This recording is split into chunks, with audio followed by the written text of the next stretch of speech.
defensive play of former number 1 pick Ben Simmons. Simmons averaging just 9.9 points in the Eastern Conference semifinals, including a 5-point performance in the Game 7 loss. So here's Danny Green on Simmons' lack of production in the playoffs.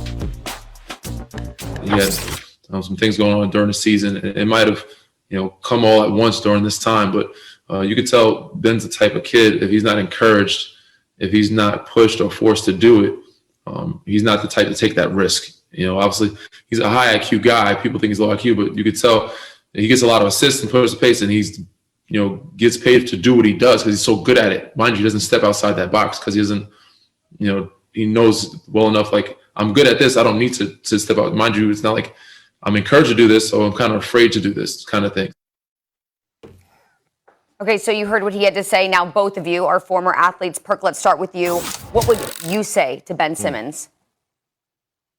Well, I would tell Ben Simmons, look, it's time for you to lock in, okay? Block out everything that's going on the outside noise of getting to it. All right, working on your craft. Get off of social media. Get don't get caught up. It's so easy to get caught up in the life of the NBA outside of basketball and forget the real reason that you're here is because of the game of basketball. And when I look at a guy like Ben Simmons, his game is solely on confidence. That's why he's afraid to shoot the ball. That's why he struggled this season finishing around the basket. He has to get uncomfortable. Right now, he's too comfortable. He has to get uncomfortable. Sometimes uncomfortable is the best thing for you, best thing for your career, best thing for your game. Like Jimmy Butler. I ain't saying to this extent, but him and Tyson Chandler, they used to go to another country where it wasn't a TV in the room. It wasn't, electronics. They were away from the world where all they would do was lock in on straight what they needed to lock in. That's their job. That's their craft. That's the game of basketball. That's all Ben Simmons needs to do. If he does that and get back focused and block out all the outside noise and distractions, I think he could become the player that we have grown to love over the past couple of years. This, first of all, I actually appreciate Danny Green saying this. Sometimes we think that those that are close to us, love us, support us, can't criticize us. And I think Danny was saying this from a place of really understanding, watching, and knowing Ben, right? But to this, and not to get super motivational Instagram or anything on y'all, literally, it is do in order to do, right? Anytime we are faced with something that makes us uncomfortable, if you never do it, it will always be uncomfortable. Now, the tough part, which we fully acknowledge, it is so challenging for a player at any sport really to make an adjustment to their game in the season, right? We know that your leaps and bounds in terms of becoming a better player often happen in the offseason, but you can work out and had a mixtape till you blue in the face and it never translates on the court.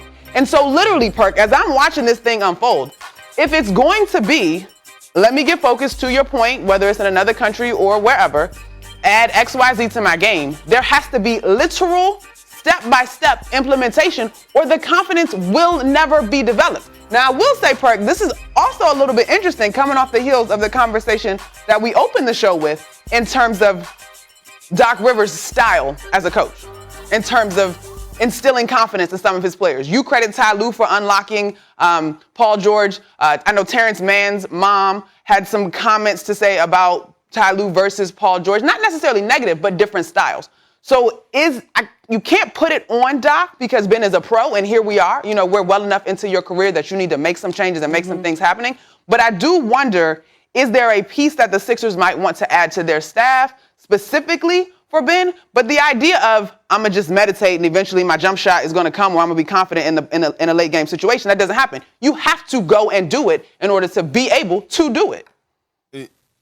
Yeah, and Monica, to your point about adding people to the staff, I totally agree with that. And look, they may have personnel that's already in the staff. It's true. But Ben has to want to be part of it. It's on Ben. You're a grown man now. Like, people shouldn't have to call around. People shouldn't have to have sit-down meetings with you. You should know what to do. Like, you should know, okay, cool. I want to go work out with my brother. I want to go work out with X, Y, and Z, but I need to be working out with A, B, and C. okay? And that's just what it is. You have to look yourself in the mirror and keep it 100 with yourself. It's beyond the workouts. I'm with you, Perk. But it's, Perk, what is it? You did it. You had a great career. Because the workouts are one thing. Do it. Yeah. You got to go do it. Perk, how do we get, because I don't buy, and I also think we're doing a little bit of a disservice. Yes, Ben has room to improve, but he's not the sole reason that the Philadelphia 76ers lost to the Atlanta Hawks. The Atlanta Hawks are a very good team. We mentioned those clutch stats to start this show. I think the idea that he was the piece that they lost, that's not fair to him. But how does he go from workout warrior, potentially Perk, right, to a guy that shows up in the fourth quarter in playoff series in the postseason and not just the regular season? Well, I'm going to tell you something. The great Kevin Garnett told me this, and I never was a franchise player. I was a role player, but I was a star in my role, and I was okay with who I was. But I always used to hear KG say, when people used to get money on other teams, he say, now I want to evaluate them. He always used to say he evaluate other franchise guys after they get the bag. He want to see if they keep the same motivation. He want to see if they keep the same type of spirit, the same type of edge, the same type of work habits. Because one thing about KG that no one could question is his work habits, his work ethic, what he put into and poured into the game of basketball. And we talking about a guy that got paid over $350 million just from the game itself. Forget endorsements. And he still laid it out on the line every single year for about 20 years. So that's what I'm looking at right now. So, Perk, do you think it was the money and now he just feels like he's untouchable, doesn't have to worry about as much? Do you think that it's his confidence? Do you think that it was the fact that they added Doc Rivers into the equation? Well, Charlie, here's the tricky part. I've been around for a long time, and sometimes when you get that bag, okay, and I got a smaller bag. I didn't get 100 million, but I didn't got a few little bags, okay? I got a little tiny bag. Sometimes, child, I got a piece of the bag. I got a corner. Yeah, okay. And sometimes, look, you start feeling like you can't be told anything. Like some people may say, hey, you need to do this. You like, man, whatever. I ain't trying to hear that. I got to this point. But then until you hit that wall or until you hit that moment where you realize like Ben has hit right now. And look, we're not blaming the series on Ben Simmons on why they lost to the Hawks, but we are blaming Ben Simmons for not being productive. And I don't care about shooting jump shots, but he was allergic to offense. He didn't even look to score the ball. His confidence was shot. So at the end of the day, it goes back to my point, Charlie, that we all been to this point, like as an NBA hooper, where we got to a moment where we felt like no one could tell us nothing after we start touching a little money. Listen, adversity can be good for you though, right, Perk? Like you mentioned, hitting that wall. The playoffs certainly apply pressure, as everybody likes to caption their Instagram photos. I'm tired of that. Y'all stop using that caption. Anyway, the playoffs certainly exposed Ben Simmons in terms of his mindset. But I will say, Perk, on a basketball level, he is a guy that excels in the paint and in transition.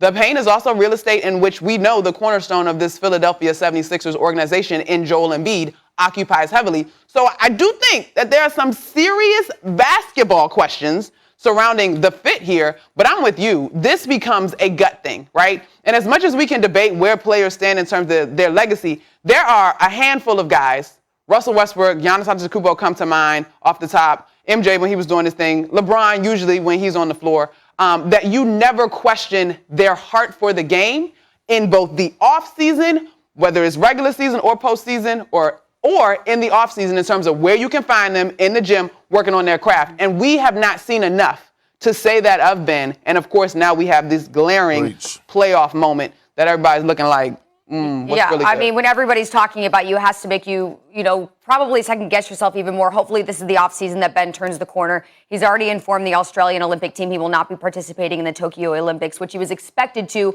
because he says he's going to stay back here, work on his skills. I don't know if I like that, we'll see actually. how much time he stays in the gym this summer. All right, let's keep it moving. The Grizzlies shocked the world getting into the playoffs. What does Ja Morant expect from his squad next season? Well, guess what?